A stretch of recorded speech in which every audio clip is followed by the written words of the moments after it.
Hello, welcome to Andrew's Things.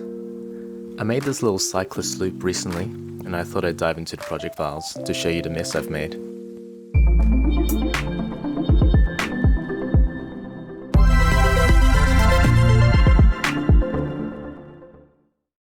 This is a prompt from Chris Anderson on Instagram. The rules were to make it 2048 by 2048, 5 seconds at 12 frames per second, and rendered on an alpha. It also has to have the Tour de Freelance 20 tag. Here's what the finished product looks like. He's also tagged all of the other artists in his Instagram stories, and it looks pretty cool. I started in Procreate and I traced over a bike and a rider. A lot of time was spent on deciding how much I can simplify. I also diligently keep all of my overlap references for the joints because I knew they would come in handy for rigging later. I had a very limited amount of time on this project, so I figured that the easiest way to make it all work was to loop the animation every second, which is at 12 frames. The loopOut expression was great for this. It repeats a set of keyframes I set over and over again. So I set keyframes either spanning the whole 12 frames or a factor of 12. Adding ping pong to the loopOut expression makes the parameters repeat back and forth between its keyframes, and that was super useful too. I rigged my character using DUIK Basel. It's a standard character with 2 spine structures.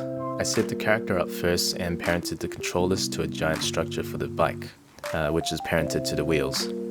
The limbs in the back have a curves effect to darken it slightly, and the shadows have the dancing dissolve blend mode with lots of alpha mattes. Some extra details that marry everything together were the highlights in the sunglasses and the animation on the mouth. Also, the words free and lance are on each of the character's legs. It's referencing the Tour de Freelance 20 hashtag, but I guess it could be a fun little Easter egg for the Lance Armstrong conspiracy theorists. I made sure that the rotation on the pedals slowed down during the upwards motion and speed up on the way down. Here's what the graphs look like. My favorite thing from this project is the chain section.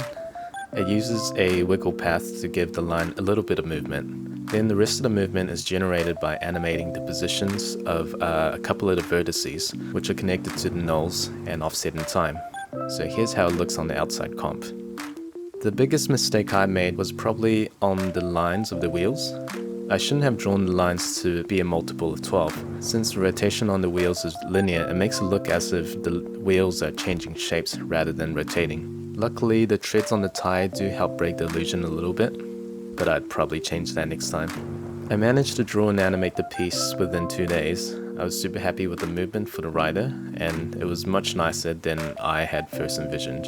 If I had more time, I'd probably do a sequence of movements rather than loop it every 12 frames, but for the time I did spend on it, I'm pretty happy with the results. I hope you guys enjoyed having a look through the project. Have a lovely day, and I'll see you guys next time.